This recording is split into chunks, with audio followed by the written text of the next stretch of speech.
Well, good morning, everybody. We are letting people in. Welcome to another edition of Community Conversations. My guest today is Courtney Pogue, who is the new Director of Economic and Community Development in the Mayor's Office. Welcome, Courtney. Welcome to Nashville. We're glad you're here. How are you doing this morning? Thank you. I've been here 5 whole weeks. I'm still trying to find a lot of things around town. So I'm looking for tour guides to kind of show me around outside of some of the council members who have already commandeered my time to take me around your district. That doesn't surprise me any that the council members have tried to commandeer your time. Well, so for the first couple of minutes, we usually just generally talk. I usually ask some type of non-relevant questions. So when you'd first gotten on, I noticed that lamp behind your right shoulder. What is that, and where did you get that, or do you remember? Well, it was actually my mom's lamp, and she passed away a few years ago, and she has a house down in Atlanta, and decided to finally clean out that house, and bought this lamp back about a week ago, and that's where the lamp came from. I don't know where she bought it from or purchased it from, but it's a nice lamp. She had a number of lamps, unique lamps she had in her house, and just one of the lamps I kind of took and brought it back here. Well, I really like it. I really like it, and I think some of our guests are probably going to like it too, and they're going to probably send me questions about where we can get one just like it. No, it's very, very nice. What part of town are you? Have you purchased yet? Or are you just kind of renting, or where are you basically in? What part of town are you living in? Well, right now temporary renting, so I'm looking for a house. It is challenging right now. One of the things we have around the country, we're about 4 million homes short around the country as far as housing. I think here in Nashville, we only have roughly about a month of supply for housing for sale.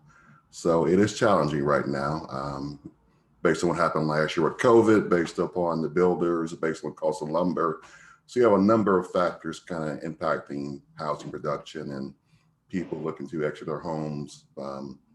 So I'm still looking for a house. So those of you who may have a house for sale in Nashville, in Davidson County, please let me know.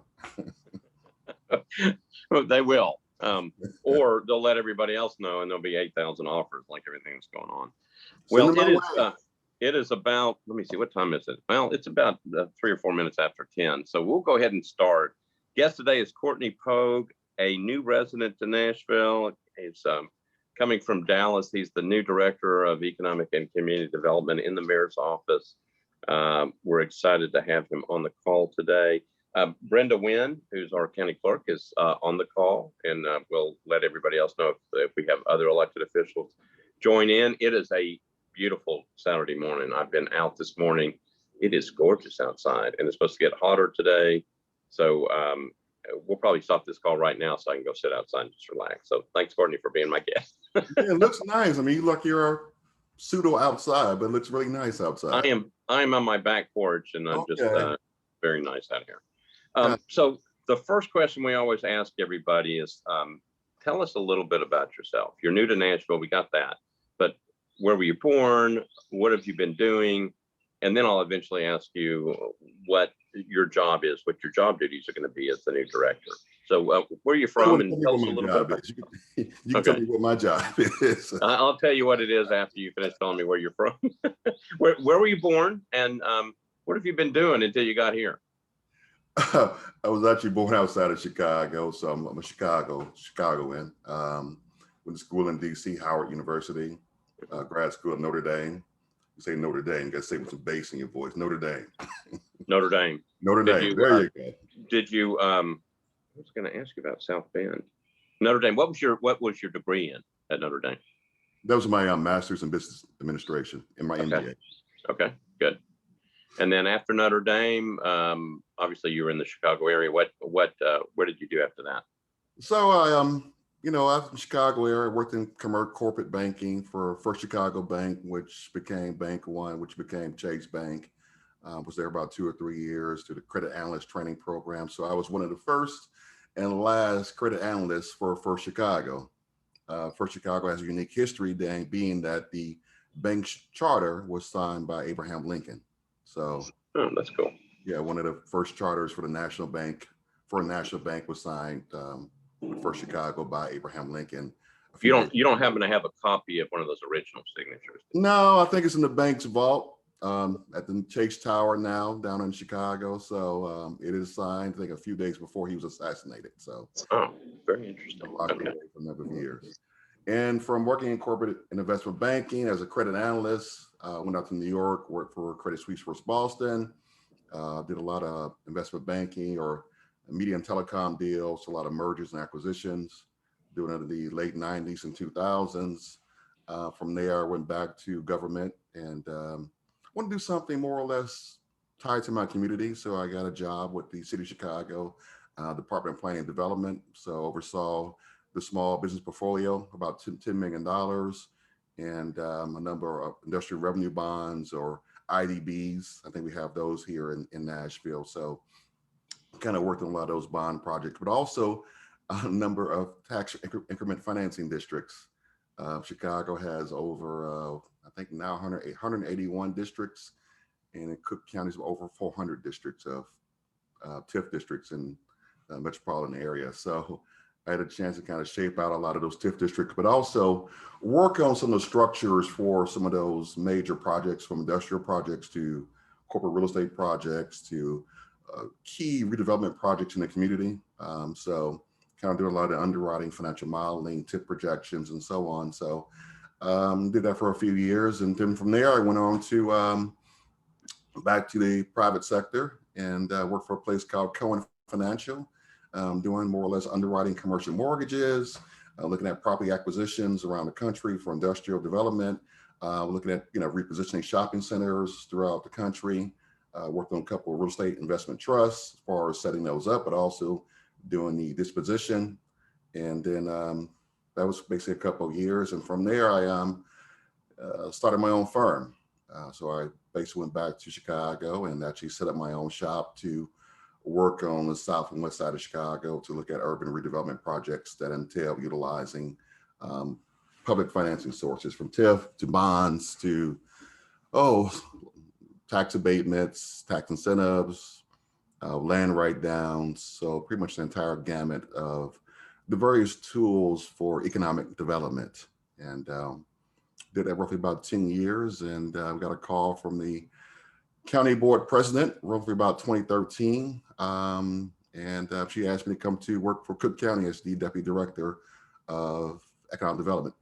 Cook County is the second largest county in the country, covers roughly about 1,600 square miles. And so when I joined, she had just set up a $30 million loan fund. And she basically said, hey, put this together and make this work.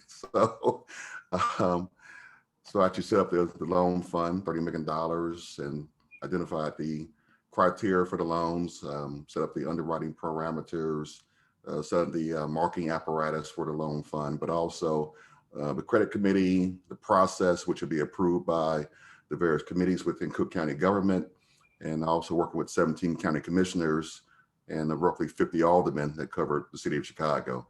I believe Nashville's number 3 as far as number of elected officials. New York, Chicago, then Nashville. We're gonna try to get ahead of them. We're gonna get another couple of hundred council members. Okay, you'll get to 50, add 10 more. That's our ultimate goal. Speaking of that, Council Member Nancy Van Rees has joined us, so I'm just letting you know. So welcome. Morning, Council Member Van Rees. So tell me, okay, so you went to work for Cook County in their economic and community development. And you did that, and obviously you're overseeing a lot of the different things going on in that county, and working with the 50 aldermen and the 17 county commissioners. Do they work together or are they separate? They are separate. They are separate. All right. The county government has another layer. It's called townships. So you have various township presidents within the Cook County government. It's about 34 of those people too. Yeah, that's making me very tired. All right. So you were working in Chicago, and then did you somehow end up in Dallas? What happened after that? Well, actually, my around 2015, my father passed away, and my mother and father were living in Tuscaloosa, Alabama, Road Tide, some unique here. You didn't even go to school there. You can't say that. All right, go ahead. I like Alabama as a kid. You know, my grandfather and they were from Alabama, so I like Alabama. All right, roll tide, roll. Go ahead. So when my father died, I moved my mother to Atlanta. We got our house outside of Atlanta, and left Cook County and moved in with her. And took care of her in a few years, and got a job down in Clayton County as the Clayton County, Georgia, as the director of economic development. So Clayton County is the actual airport. If you fly into Hartsfield-Jackson, 2/3 or 3/4 of the actual airport sits in Clayton County. So the only thing that sits in the city of Atlanta related to the airport is actually the actual runway 1 and I think some cargo. But the rest of the airport actually sits in Clayton County. Was that done on purpose, or is that just the way it worked out? Well, the rumor has it's actually a mistake. So somebody drew the expansion lines for the airport back in the 70s, and that's not Fulton County nor the city of Atlanta. So I guess they made a compromise between the county and Fulton. Let me ask you a question, because about the airport. So I've been through that airport many, many times. I had never been outside the airport, except I finally showed up. And most people, there must be millions of people going, well, there are millions of people going through that every year, but very few people actually ever come out from underneath it and actually look outside. Is there anything outside the airport that's around it, or is it just there and it's like, that's it? I've just never been really outside of that airport. No, there's some great cities around the airport. College Park, adjacent to the airport. So there's a Woodward Academy, one of the prestigious high schools, is right next door, and East Point, Clayton County has a number of cities, from Morrow to Jonesboro. Jonesboro is one of your Gone with the Wind. That's where I guess the Army retreated there to Jonesboro, had their last stand, and when Sherman took over, and that was it. But there's a lot of history in, I guess, the Southern Crescent, as they would say, as related to the south portion of Atlanta. So there are a lot of things outside of the airport. Much like any other airport, there's a lot of cargo operations, industrial operations, manufacturing. There's some very strong historic residential communities around the airport, a few retail malls, outlet malls, and so on. So there are a lot of things outside of Hartsfield-Jackson Airport to do. But the way it is set up for you to kind of come in and transfer your flight based on, I think 80% of Delta's operations flow through Hartsfield-Jackson. Right. So I've been on that train many, many times. Yes. I think that's fun. Yes. Sometimes I just ride it for fun. So you're in Atlanta, you're doing that. And then did you go to Dallas from there? I did. So I worked in Clayton County about 2.5 years, kind of set up their various loan programs, tax incentives, worked on a couple of business attraction projects, with the state of Georgia and the Metro Atlanta Chamber. Much like they have here, it's a very strong apparatus between the various partners. So you'll have the state of Georgia involved, you'll have Georgia Power utility company involved, you'll have Metro Atlanta Chamber, and then you'll have the various counties kind of working together to more or less have this ecosystem for economic development. So if you're doing business attraction, doing business retention, you're doing expansion projects with various companies. So working on a lot of those great projects. One of the things we put together as far as Clayton County, put together a very robust retention program. The bulk of economic development really comes from retention. So one of the things we did, or I did with my office, about 4 or 5 people, is that we set up a retention program in which we touch roughly about 300 businesses directly as far as engaging with them, as far as meetings. And then we sent out mailers and email contacts roughly about another 1,500. So we would make sure we were engaged with those businesses as far as helping them expand, but also tell them about the various support the county can provide. So we actually did kind of more or less help a few companies actually stay in the county that were looking to leave. So having a very robust, retention program is very key to have a successful, Office of Economic Development. So, and from there, I went on to Dallas. A friend of mine kind of pointed out that Dallas was looking for a director of economic development. Applied there and came in, and the director, or more or less the city manager, wanted something different. So Dallas has a number of TIF programs and incentives and a very robust staff. And so they asked me to kind of set up some underwriting parameters, get staff trained as far as economic development and affordable housing, but also look at ways to kind of do some TIF reforms or tax increment financing reforms for the program. So creating a new application, creating new underwriting guidelines. So making sure that developers would justify why you're getting city assistance and making sure that we would show a return to the city by making those investments, but also looking at the economic impact of those investments. So I'm very happy about doing that. I think I had a staff roughly about 35 people in my office of economic development, and roughly a budget of roughly about $9 million for operating my department. And I had another $100 million of capital investments for our TIF districts. There's 19 TIF districts in city of Dallas. So less tax increment financing, and then roughly about another 12 public improvement districts. Those who don't know what a TIF and a PID is, but TIF is basically when you have your incremental taxes utilized to foster economic development. So you set up a district, you underwrite to the various criteria why you should set up this district to more or less foster economic development. Are there blighting conditions? Are there scenes of obsolescence or some other factors that contribute to blight? And you kind of set the actual boundaries, and then from there, over a period of time, typically between 20 and 30 years, the additional increment over the base taxes flows back into the actual district, and the increment can be utilized to support certain expenditures, such as rehab, such as infrastructure, such as acquisition, site prep, some planning costs. The TIF statute, as it relates to most states, is pretty similar. There are some nuances in various states, from Georgia and Illinois and Texas. I think Tennessee, looking through that right now. So they all have pretty much the same type of guidelines as far as setting those districts up.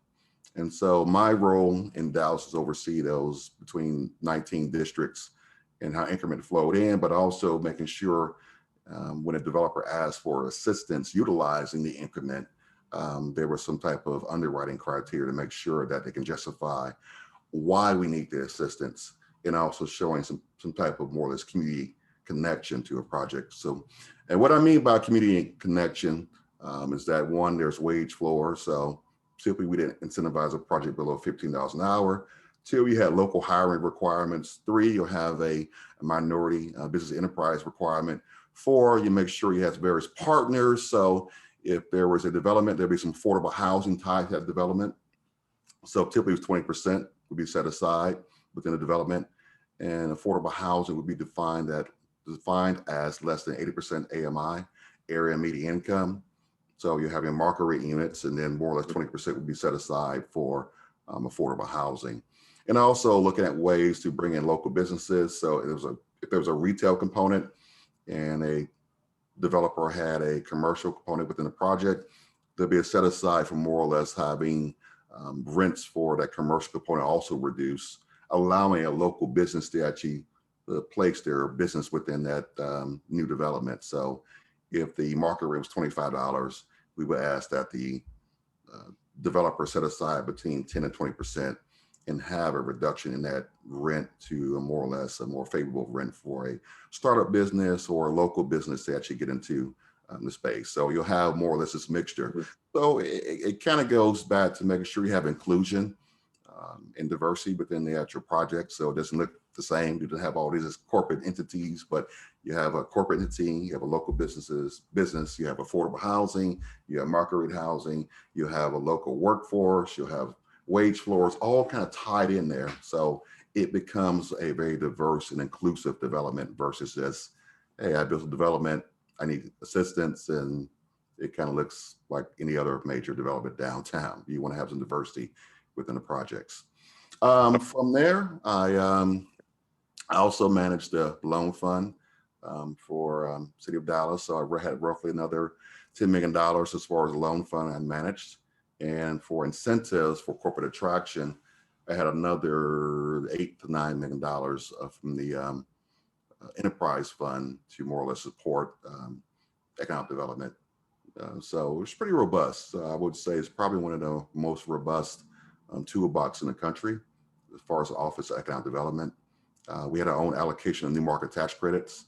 New market tax credits is another tool set aside for economic development from the federal government.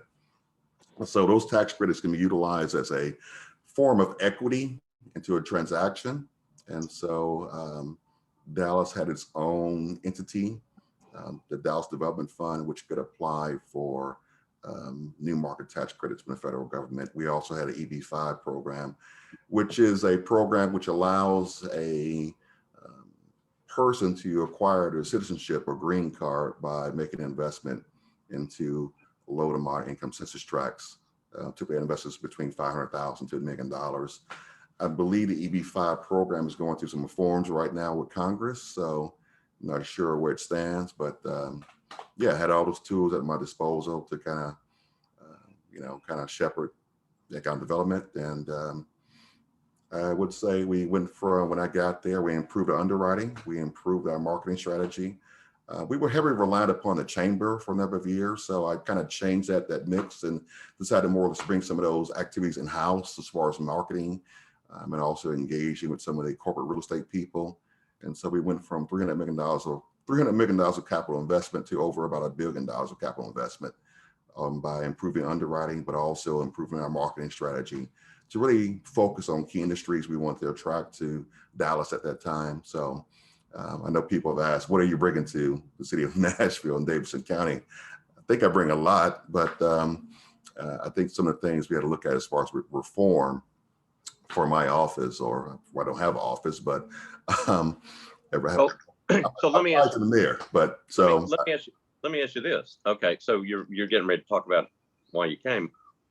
Obviously, you had a lot of stuff going on in Dallas. Dallas is haven't been in Dallas in a while, but I assume it's a booming city as well. Why come to Nashville? You have tremendous experience in lots of different places, so we're glad you're here. But I mean, so one of the questions would be, I'm not sure if you have a staff of 35 people anymore, or whether we have that type of development base where you can do it. So why come here? I saw it as a good challenge. I think some of the driving factor is that, Nashville has some unique assets that can't be replicated in other parts of the country. You have 4 HBCUs here. I think that's something that you need to highlight and market. You look at the growing technology sector, and the push for having more inclusion and diversity. There have been a number of articles from TechCrunch to the Harvard Business Review to the Wall Street Journal talking about diversity in technology. So, and it mentions Nashville in a number of those articles. So the city is at a unique position. The region is a unique position to really kind of more or less provide a solution to diversity in technology, because you have these 4 historically Black colleges and universities. So I think you want to take advantage of that. I think the city should take advantage of that. I think the region and the state should take advantage of that to make sure we're promoting those universities, but also making sure a tie-in to, hey, we understand you have a problem with diversity. That's a known problem in technology. I think Nashville is one of those cities that can solve that problem. Atlanta has positioned themselves to more or less solve that problem. And that's why you kind of saw the Microsoft go there. You saw, I think, Google expanding in Atlanta also. So I think Nashville is well positioned to kind of take advantage of the same situation and really provide a solution to diversity in technology. But also there's some good assets we have here and good structure. It's a quote unquote no state income tax, much like Texas and Washington State and Nevada and Florida. So I think we're well positioned to market that. But I think what makes us different is that we have those 4 historically Black colleges and universities, but also the other 14 universities, Vandy and Belmont and Lipscomb. I mean, you have 125,000 students here. You know, that's different than most cities. I mean, Dallas doesn't have 125,000 students. You know, we don't have in Dallas 18 universities in the region.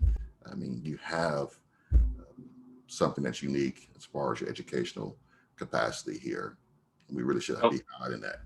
So let me ask you this, and then we'll get into maybe some of the weeds about how you do all this stuff together. So you were in Chicago, then you went to Atlanta, then you went to Dallas, and now you're here. Different cities. I mean, people used to talk about us becoming the next Atlanta. I don't, we're growing really fast. We may pass Atlanta at some point, but we're not. I mean, Nashville is Nashville. We've got our own identity. We've got our own brand. We've got our, you know, our own situation, different from Dallas as well. So you come into a new area. You've been here all of 5 weeks. 5 whole weeks. 5 whole weeks. So how do you, that's difficult. That's very difficult to do. You have the background, but you don't know much about the city. How do you go about trying to figure out how all these pieces work together? Well, I'm kind of doing a listening tour right now. So meeting a lot of stakeholders around the region, around the state. And, you know, I met with state government and the chamber and meeting the various council members we have here. So it's really a listening tour, meeting with a number of community organizations. So you kind of look at my role, I guess, it's almost like a consultant. I have been a consultant. I have set up various plans and programs for other cities around the country and have done underwriting in some of my consulting capacity. So right now it's kind of taking in a lot of data and really meeting with individuals. But in looking at that, you know, I think we want to be competitive with other cities and look at ways to make sure we're competitive and remain competitive. If you look at Atlanta, you look at Austin. So Austin has an office of economic development. Austin has a chamber. Austin has I guess right now they're going to form a development authority. And they also have a, you know, office within city government that does economic development. They have a housing department. So they have all these things that they want to address in Austin. Austin is pretty much a direct competitor as far as, you know, cities. And so I think as we progress, and one of the things that we're going to do, we don't have a plan or strategy for economic development as a city, which is unique. I've been to a number of cities and looked at a number of plans.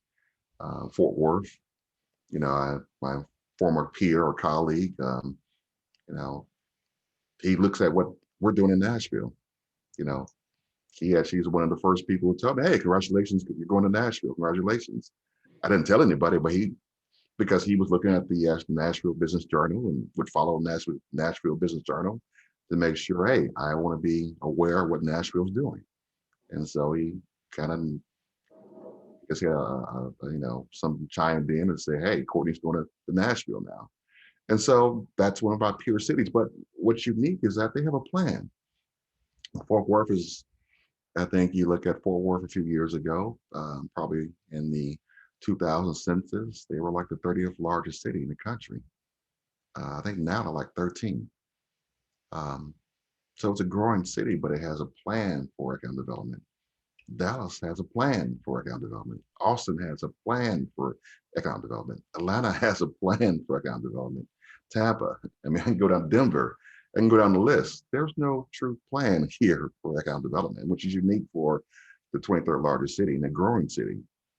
So we got to come up with a strategy. And what a plan entails, those who don't know, is that it's really a strategy for how we should focus our dollars on various initiatives.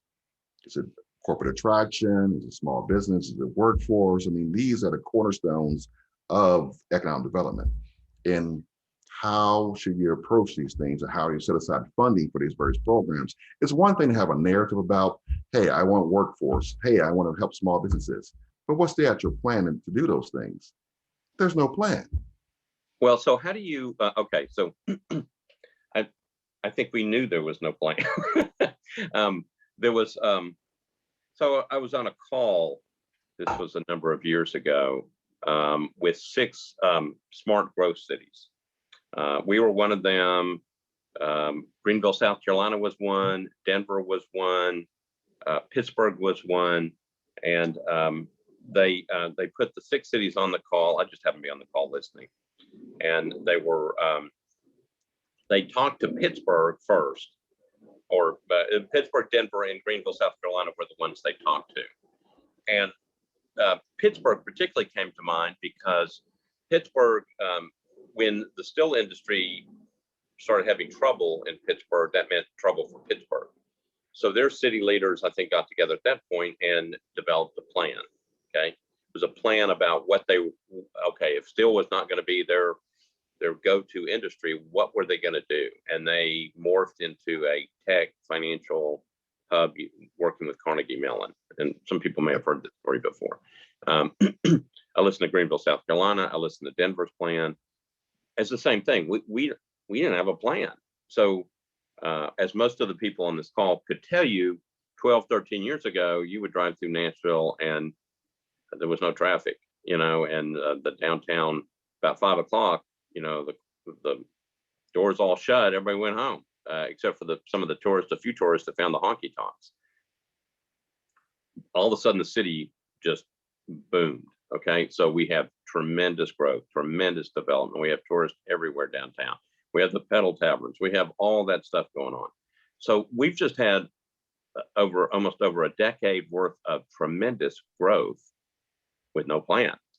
So how do you come in and now develop a plan, because we're still growing? So we're in the middle, or I don't know where we are in a boom, but you come as the new economic community development and you've got to come up with something. How do you go about doing that? Well, I think you look at, how the city's grown. You have unbalanced growth. You've grown downtown, but have you grown in the communities? You look at infrastructure in the communities. You look at housing. I mean, Madison has some great housing, a lot of great energy taking place in Madison. But outside of that, what's taking place in other parts of North Nashville? You look at what's taking place and not taking place in Antioch and other communities within Davidson County. So we have unbalanced growth.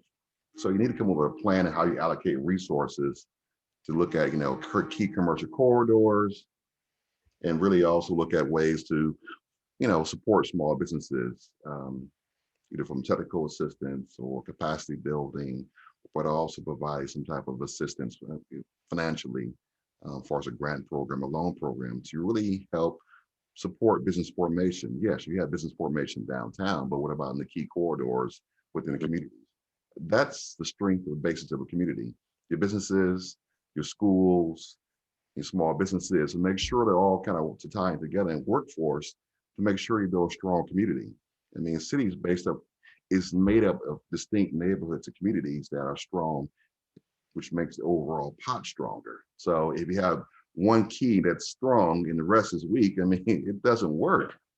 It's not. So how do you bring education into it? So we just had a question about that, which I think is so important. And I'll give you an example, which is more relevant since you've been here 5 weeks. And you've got Oracle that obviously has now made, or is going to make a major investment into the city. It's going to take a while for them to build their facilities, but they're going to need highly skilled, well-trained individuals to work at their facility. One of the problems that we have in Nashville, at least what I would tell you, I think is the problem, is lack of economic opportunities for a number of people in the city. So how do you make all this stuff work together? You've got, and I know other cities have done it, but you've got Oracle that's going to need an extremely well-trained group of people in about 5 or 6 years. We've got those middle school kids, elementary school kids, high school kids that are ripe for providing an opportunity. How do you make all this stuff work together so everybody benefits, and the city becomes that much better? Well, economic development and education are tied together. One of the things I've heard a few years ago was from a a corporate real estate person, site selector.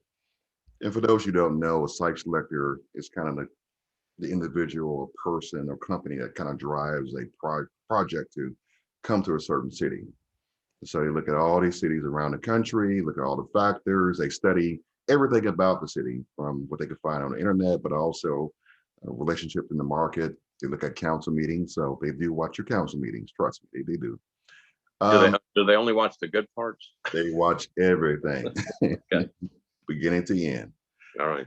And so one of the quotes that the site selector said was that the public or educational system, not just public educational system, is that the educational system is producing a product that the companies don't want because the coursework and curriculum is not aligned to those companies. And so there was a disconnect.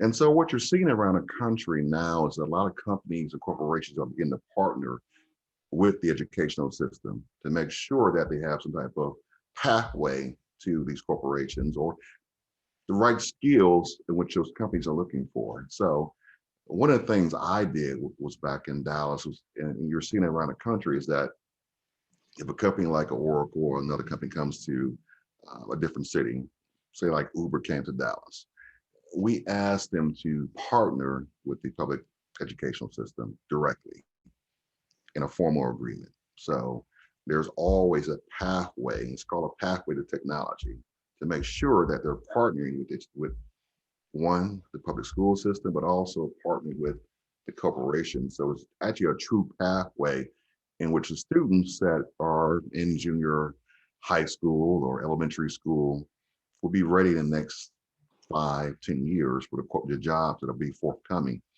Until you were seeing a robust, community college system being set up around the country as it relates to education and then economic development. Georgia has a very good program with Quick Start. So it's run through the community colleges. So if you come into a market or say Atlanta in Georgia, and they're looking for 1,000 welders, guess what? The state will pay to train all those 1,000 welders via the community college program. So how do we make this work though? So obviously, I mean, a lot of these questions are probably unfair to you since you've been here, again, 5 weeks. But I think a lot of the things you're talking about are things that many of us want to see, and that is good working relationships with the new entities. You've got Amazon coming in, Alliance Bernstein is on the way. You've got this Oracle project, and we've got lots of other companies that there are lots of headquarters that are here. The question is, how do we work with all the different parties? And maybe you've got maybe bringing in somebody from the outside is the right thing to start tying in so that we all work together for the same thing. We had Dr. Battle, head of the school system, on one of these Zoom calls. And I was just basically blown away with the great things that she was talking about. Lots of person-centered programs, all these different things. And I had a discussion with Ralph Schultz, head of the chamber, and said, there are some great things, great programs being thrown out there by the school system. How do we all get together and make it work? So you coming into a situation where there are lots of opportunities to do this with a lot of entities and to build on this knowledge base that you've got. How do you do that? How do you all of a sudden, as a new person in town, quickly develop those relationships and start bringing everybody together so we can get some of these programs in place so that when Oracle is ready to open up in 5-6 years, we have the talent and it's homegrown. It is within our public school system, and those kids that might never have had such an opportunity are those kids that are going to work for Oracle and making good salaries and getting great opportunities for advancement. How do we make all that work? Well, I mean, it's not a one-person solution. So to think that the director of economic development is going to kind of be the savior and wave a magic wand, that's not what. No, we're all in this together. I mean, you're in economic development, the 20 people on this call are in economic development. I mean, we're all tied together to come up with a solution to, the various components of the industry of or field of economic development, from workforce, which is tied back to education, make sure the workforce is prepared. Um, cities don't really have a lot of resources for workforce development. The bulk of your resources come from for workforce development, come from your workforce board. And what are they doing as far as managing what they call the Workforce Investment Opportunity Act dollars to really foster workforce development within the region? And then you have your educational system lined up from your, elementary school or, K through 12, then also your community college program, and then your 18 or 14 universities that sit here. How are they all aligned? Because they all have to be aligned to really address the issue you're speaking about, from Oracle to the Amazons to Alliance Bernstein. It's not a one person solution. It's not. And it kind of goes back to you're seeing strategies for workforce development, not just those that, may be within, community college or K through 12 or some type of college or four-year university. What are we doing for those being left behind? What are we doing for those who've been formerly incarcerated? What are we doing for those who are what we call opportunity youth, 16 to 24? Those are key questions we need to answer. And that's not a singular question from one person who just got here 5 weeks ago.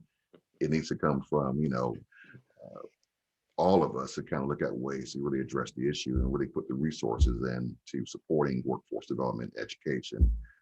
I think, the mayor has a budget which supports public education, providing additional funding, better teacher pay. So those are key facets to really start the dialogue, but there's other components to really addressing workforce development to make sure we're the premier city to really attract these corporations and bring our corporate partners to the table also. They want to help us. Be truthful about who we are. Be truthful about our problems because they want to be part of the solution. The site selectors and corporate real estate people will ask you, tell us about your problems. How can we help you? Do you have a problem with education? How can we help you? Do you have a problem with small business development? How can we help you? Let's be truthful about who we are and how we can basically come together. Affordable housing.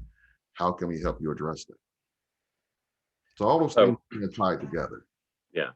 So you've got, obviously we've got affordable housing issues which come into play. We've got transit issues that come into play.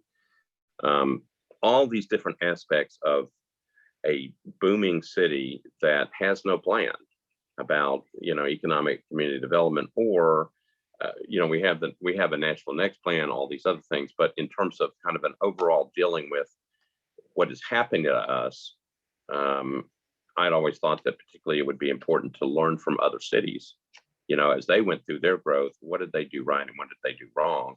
I'm not sure if we're doing that. And then the concern about, are we just growing without a plan? And what does that mean? And how do you, particularly coming in from outside of Nashville, kind of learning? I mean, you obviously know we don't have a plan, and you're coming into a city that's booming and you've got these companies coming in. I guess my question would be, without disclosing anything that you can't, when you talk to the mayor, is there a time frame involved in terms of, because I mean, personally, I worry that, it's happening right now. We have to quickly put in motion some of these plans, particularly with public education. Do you have a time frame involved? Do you have some type of mapped out strategy to get some of this stuff under control? Well, I think the first step is kind of put together a strategy and really kind of lay out the plan for the next 12 months. Hopefully the next 12 months, we'll have the strategy kind of set up for, creating an economic development plan. Within that, you'll have the various components of the plan, which kind of defines the goals and objectives we want to focus on. Next month or so, I'll be meeting with my bosses to kind of lay out my strategy of things we should focus on, what I'm going to focus on, and the resources that I need to really perform my job here in Nashville. Um, when it, if you look at the field or industry of economic development, it's basically three legs to a stool. That's what we call it, a three-legged stool. You have your workforce leg, you have your small business development leg, and you have your business recruitment leg. So within that, there's various facets to, education, there's funding, there's technical assistance, all these things kind of are wrapped in there. But how do we kind of build this three-legged stool to make sure we have a balanced approach to the city's growth? I think right now we look at the corridor, downtown Broadway, that's tourism. But how you look at the other communities and make sure that if Buchanan Street is growing, or Jefferson Avenue is growing, or we're growing around the HBCUs, or we're growing out in Southeast or East Nashville, to make sure it's a balanced, approach to the growth of the city. We look at transportation. Transportation is economic development. Affordable housing is economic development. Education is economic development. So, like I said, it's not a one-person approach. It can never be a one-person approach. So, things we have to look at as a city is really, we have to look at creating our own entity as far as performing economic development. I think you look at our pure cities, they have all those various components and entities set up to do economic development. Corporate attraction is great, but what about small business development, workforce development? What about the other aspects of looking at making sure we have a growing city that works for everyone, that's inclusive and brings everyone to the table, to make sure that we're having, quote unquote, sharing the wealth around the city, to make sure those individuals from Antioch or North Nashville or East Nashville are participating within the growth of the city. It's going to be such an interesting job for you. I know that you hey, we're in this together. Don't think this is me. No, I'm over here somewhere. And all these 20 people on this phone call, we're together. Well, I understand. We're all in this together. I know you've toured Madison with Councilmember Van Rees. One of the things that I was saying before, we learned from our mistakes, or we should. I know we've had other people come in from outside the city to take various jobs, and a million people all rush to that individual, go, I'm going to tell you everything you need to know about how this thing works. And then the whole thing flops because it was too many people trying to throw too many ideas at the same time, and not letting the individual, and not giving them maybe I would say giving them some of just the key basics of how Nashville kind of operates, and then helping them through. We want you to succeed. So you've been in the very few short weeks you've been here, you've probably done a lot of talking to people. But one of the questions that just came through was, how do people get in touch with you? So, I don't want to overindulge your email system. It's too late, my friend. It's too late. People are already doing it.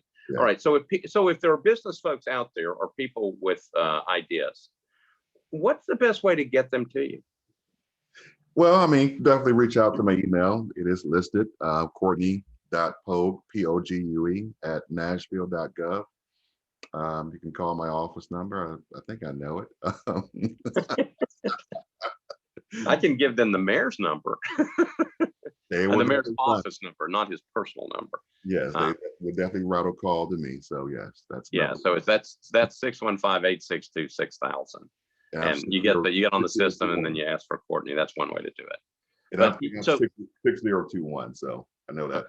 Okay. All right. So people, so if people have ideas, obviously, one of the great things about this city, and I've been here over 40 years, is people really want it to be successful.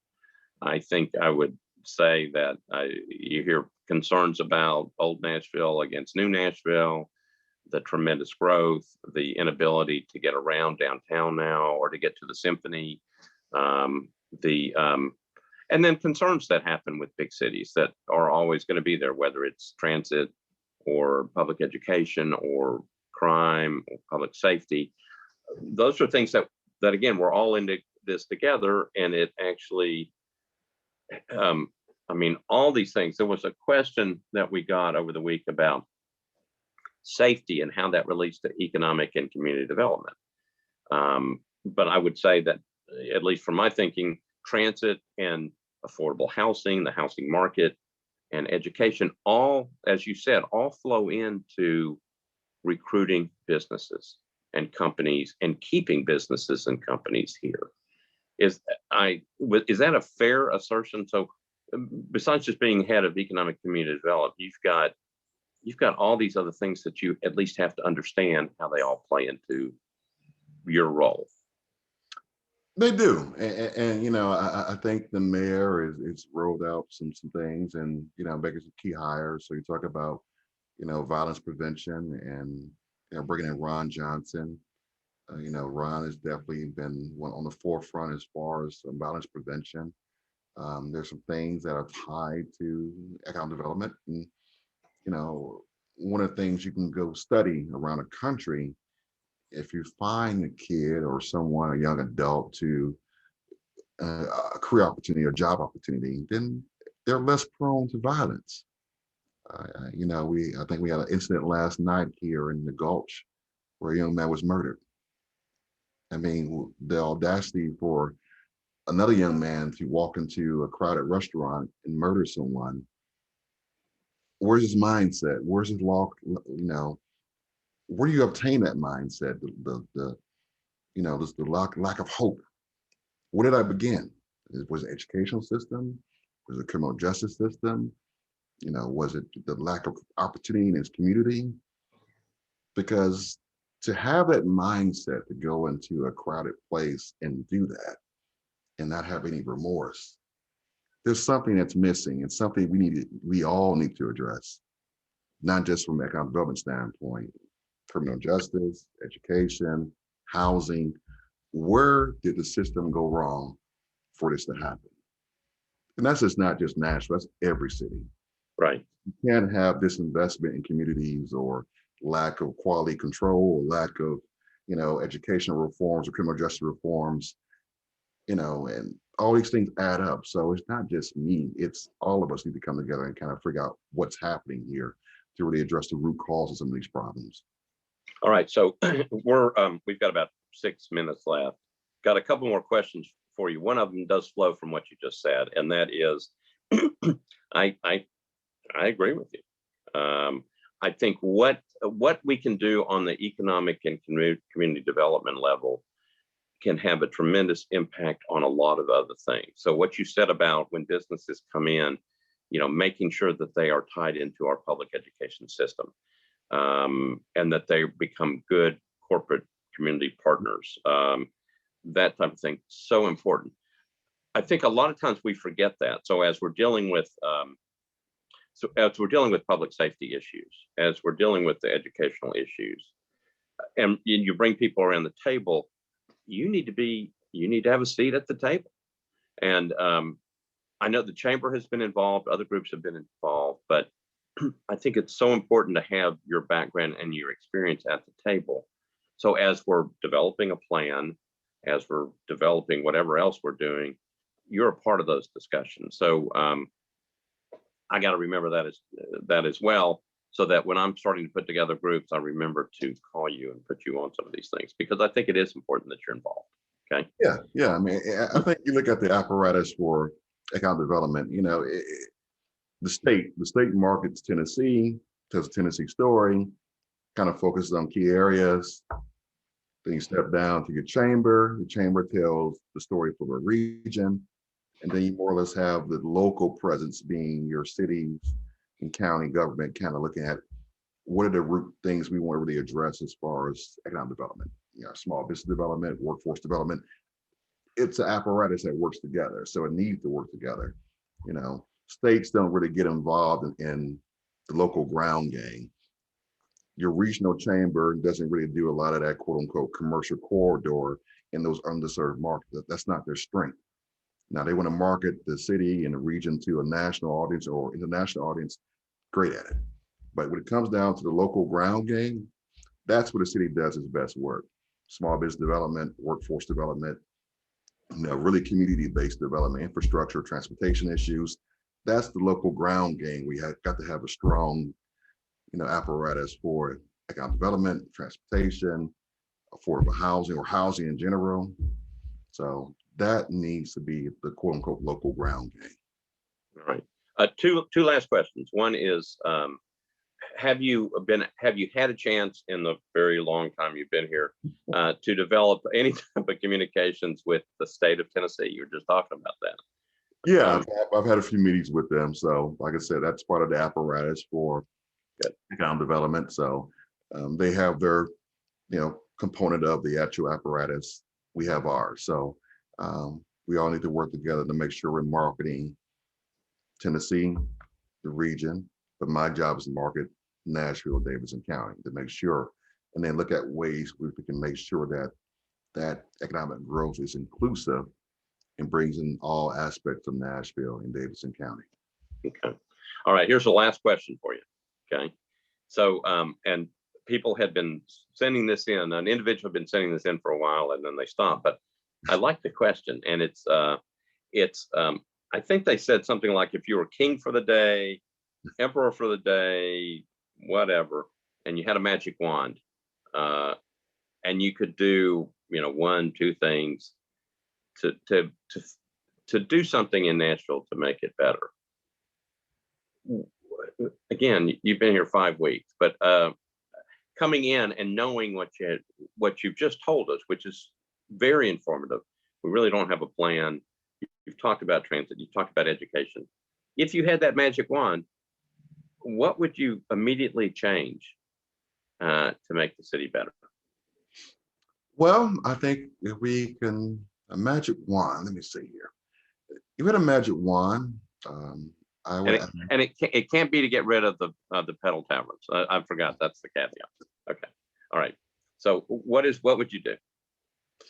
If I had a magic wand and had a wish, and that magic wand would make something appear next week, I would ask for $100 million of $100 million fund to support economic development and affordable housing, workforce development. You're seeing a lot of cities around the country do this.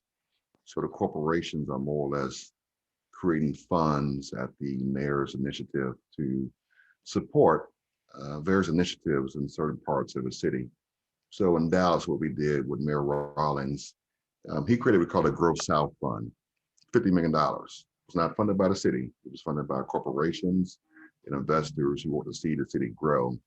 And so with that $50 million, it was deployed in some of the underserved or disinvestment markets throughout the city. Same thing in Chicago. I think Mayor Emanuel and Mayor Lightfoot set aside roughly about $150 million to do the same thing.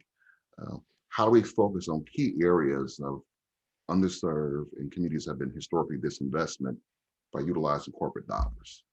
I think Nashville hasn't done that. So if I had the magic wand, I would ask for $100 million to do that.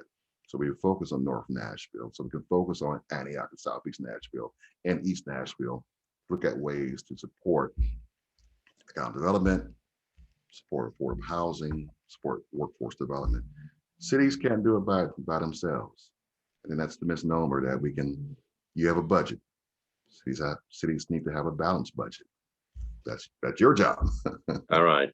Well, so I've got Councilmember Van Rees on the call. So Councilmember Van Rees, I'm giving you this information from Mr. Pogue. This is what his wand is indicating.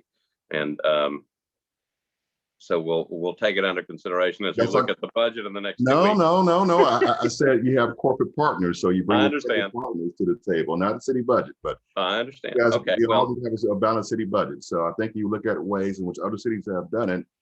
They have asked corporations and kind of to kick in and help support some of these initiatives that are key to helping the city grow in a balanced fashion.